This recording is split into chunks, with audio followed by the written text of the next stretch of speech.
presenters today come from the different departments in the languages. You may know that CARLA runs with the Language Center, a scholarship program for P&A instructors and graduate students in the language departments. And so that's what you'll be hearing about today. So we have, our first presenter is going to be May Al-Khatib, and she is in linguistics, or from linguistics, but is also an Arabic teacher, former Arabic teacher, right? Or current Arabic teacher, former Arabic teacher. And then we have Chimène Dupuis, who's one of the graduate students in French and Italian. Sally Kessler, who's also a grad student in French and Italian. Marie Mangold, who's a grad student in Spanish and Portuguese. And Ayumi Mita, who is a senior lecturer in Asian and Middle Eastern studies. So the way it's going to work today is everybody's going to give a brief presentation. They all have one slide they're going to talk to for a few minutes. And then we'll sort of have things be a little bit more casual, and folks will go to different parts of the room and you can ask them more in-depth questions about their experience in the Summer Institute and what they learned. So Sally will be here. Sally attended the Literacies Summer Institute. The three folks who attended the Social Justice Institute will be in the back corner. And then May will be up front, and she attended the Creativity Summer Institute. So I'm gonna go ahead and turn things over to May.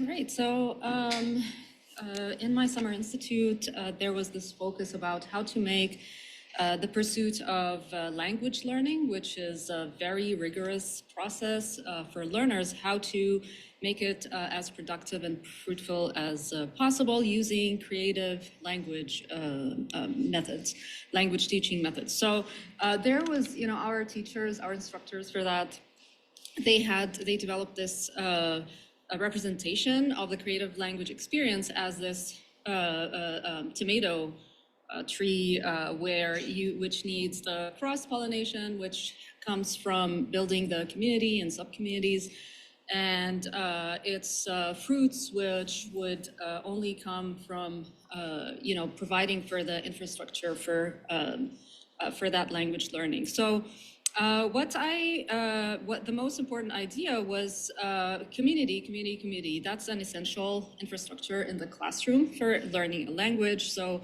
as a language teacher, we need to foster that.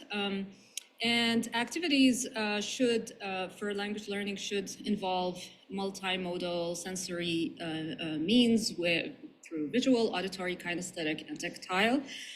And this can only be seen by example where, for example, groups on the picture on the right, I guess it's on your right there. So that's where groups engaged in hands-on tactile projects, small projects of building a mascot for their group name.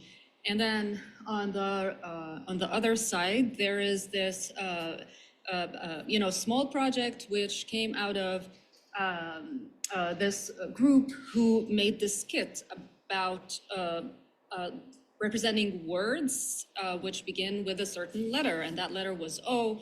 And so you have here someone who is, so the small story was about a diver in an ocean, and there's an octopus, and those sorts of things. And so this represents the ocean. This is the diver running out of oxygen here. And then a few were kind of like the evil octopus or so. So that was a product which made things very motivational and very, very, very engaging. So another method was to have people represent the seasons of the year using a tableau. So here we have people representing the wind, and so each group would engage in bringing out its deliverable at the end of their meeting. So how would I implement those methods is really more skits, I guess, in the L2. It would become, rather than an exception, it would become more embedded. Another one is to integrate craft work in the L2, and lastly, short-term projects, which don't have to be too high stakes, really short-term, low stakes projects, just like those kind of, what you've seen here as a product of people improvising and giving those multimodal products in the L2. And that's all for me. All right, so next up is Shimin.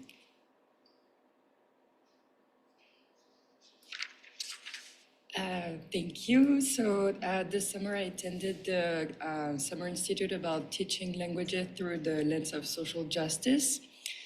And something that was very important that I learned during this Summer Institute was that social justice is at the heart of our language curriculum. And we're not just teaching languages, we're also teaching cultures, history. So having this in mind is really important. And we must think about adapting our lessons and curriculum to raise awareness and develop students' critical thinking.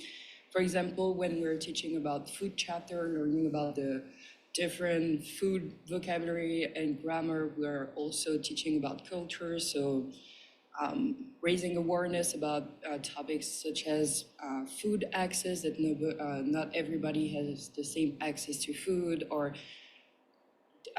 food can also represent different identities and cultures is something that we talked about during the Summer Institute. And when we think about social justice, we often think about representing diversity, but we sometimes forget about the diversity of identities, and we also must think about justice and action and how to bring this in our lessons and curriculum.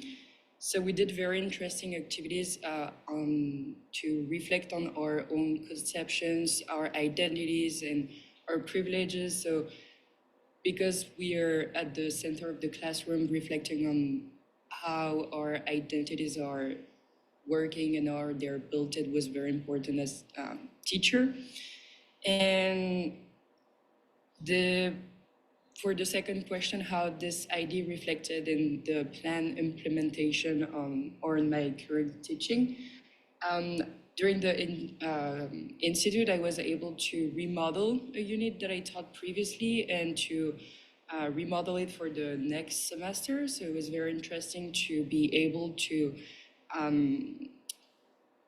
look at the lesson and see what part of the lesson lacked objectivity or diversity, and see what I could change, or look at the textbook and see what the textbook, examine the textbook and see what could be interesting to build on, what part of what voices are represented, what voices are underrepresented. So think about activities that will raise students' awareness about this and empower them to think critically about these topics.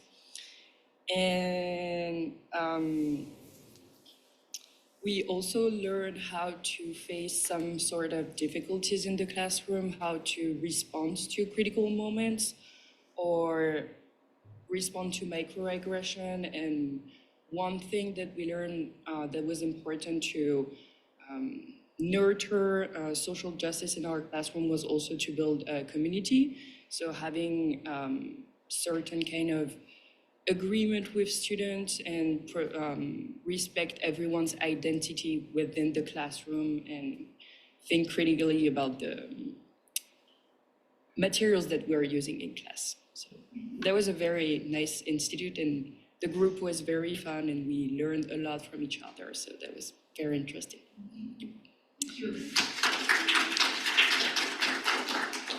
The instructor for that particular institute has taught it for many years, and she said that this was the best group that she had ever had, actually. Yeah. No offense to anybody who's taken it before. I know Sally's taken that one before, but Sally's going to talk about a different summer institute, which is the one that Mandy and I taught, on language literacies.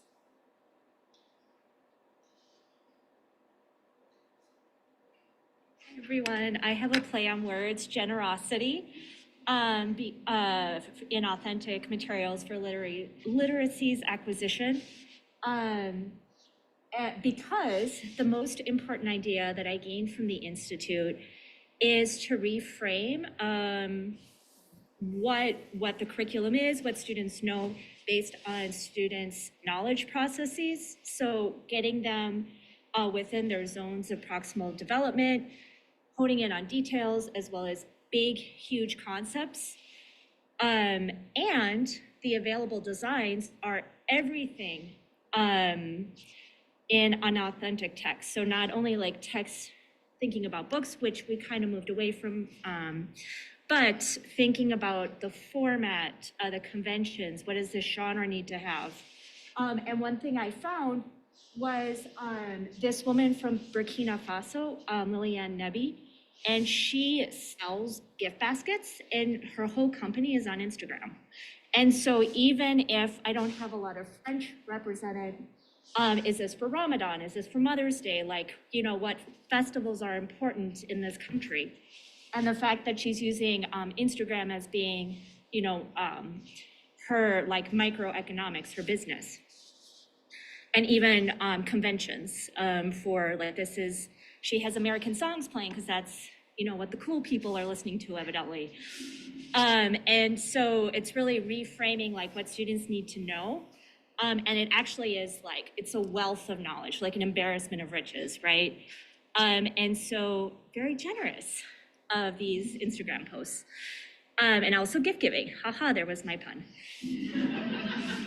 And then how is this idea reflected in my implementation currently? Drawing explicit attention to non-linguistic forms that students need to know on various levels. So like, look here, this is a post. What songs are we listening to? Oh, it's in Arabic. Okay, now this one's in French. And just the idea of gift giving, generosity is a very, very rich place for that I've started from, because we have indirect objects, like I give this to my mom because it is Mother's Day. It's just been very, very rich for me to start piecing together new lessons. Thank you.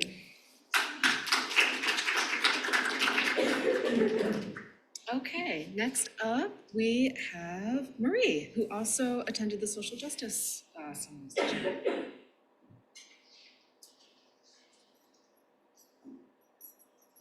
Hi all, my name is Marie. Shaman and I attended the Institute together this summer. And I really wanted to take this Institute because I felt like I had an idea of what social justice was, vaguely, but what does this look like in implementation? What does this look like in the day-to-day lessons? And so that's what I was really going into this Institute hoping to get out of it, and I felt like that was very much addressed.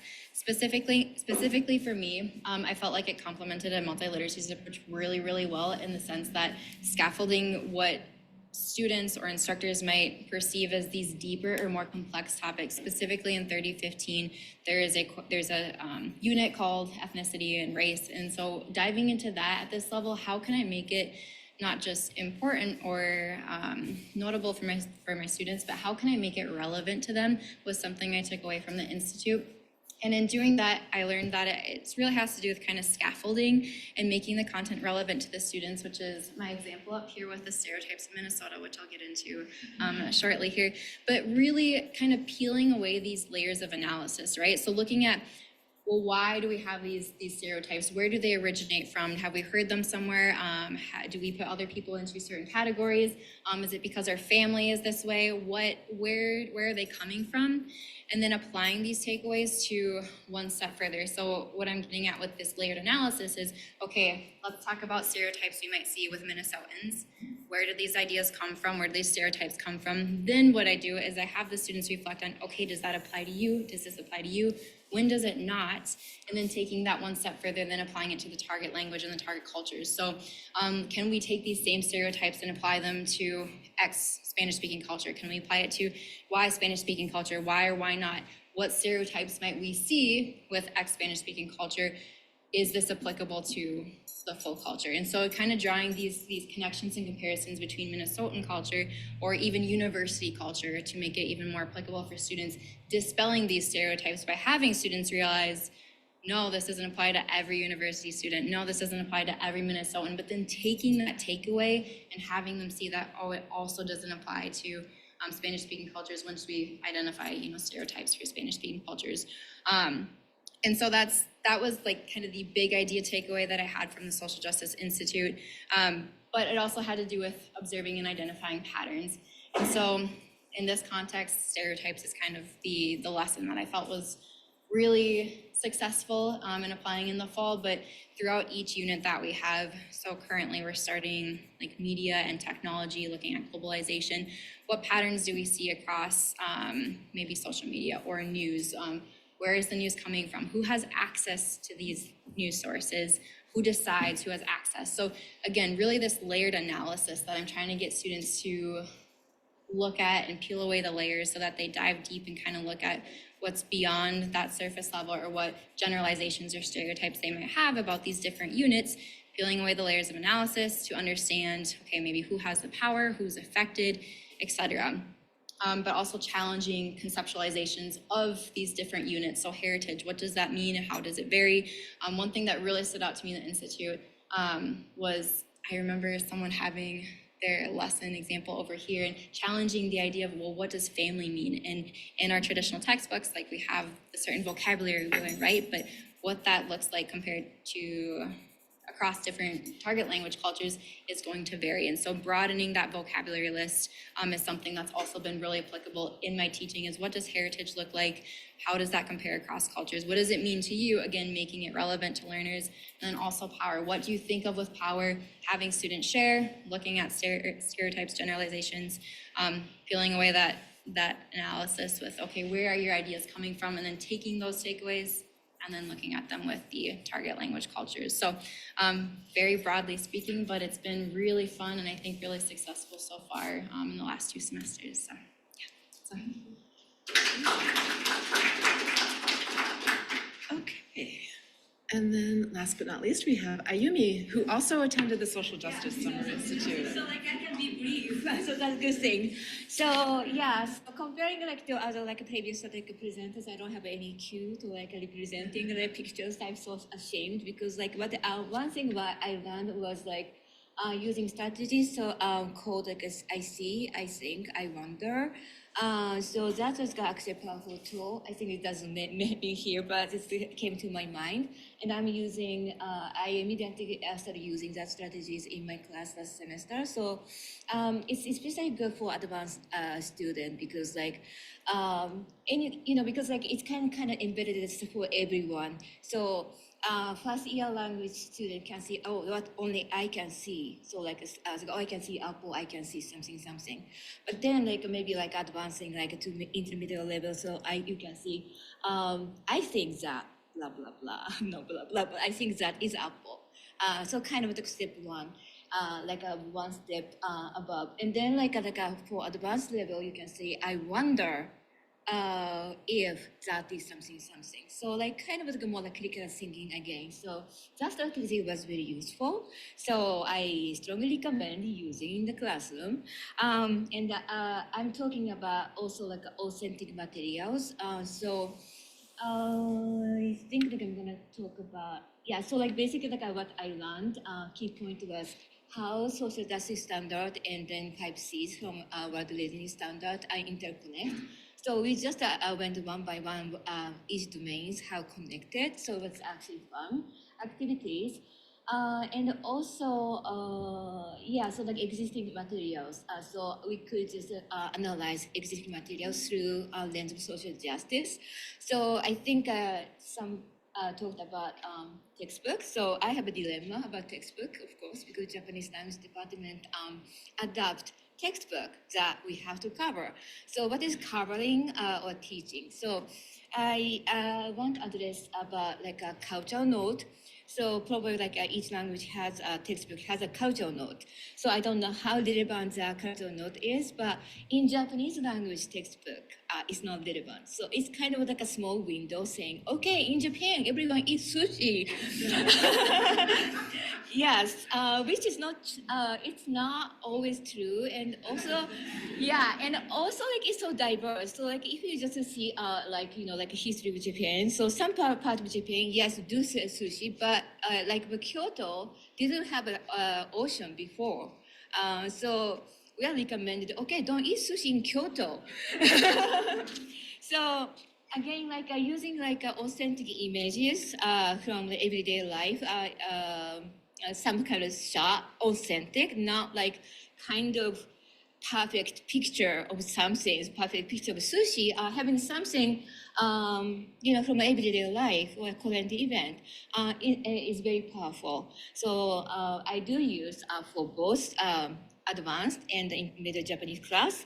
And one more thing that I kind of started doing is actually self-directed learning for both like intermediate and advanced level. So I think it was like some institution mentioning about like a grade for personal growth for student, not like kind of compared to other people, but focus on the student. So what I did was actually, okay, let's do reflect your language proficiency using can-do statement. So I use can-do statement in the beginning of the semester, say, okay, what you think of the area where you can improve based on the can-do statement. And then, okay, so now let's look at what is the interest. So are you interested in manga, comic books, or you're interested in songs? So pick some, I just provide a choice to students what they can use for their own study.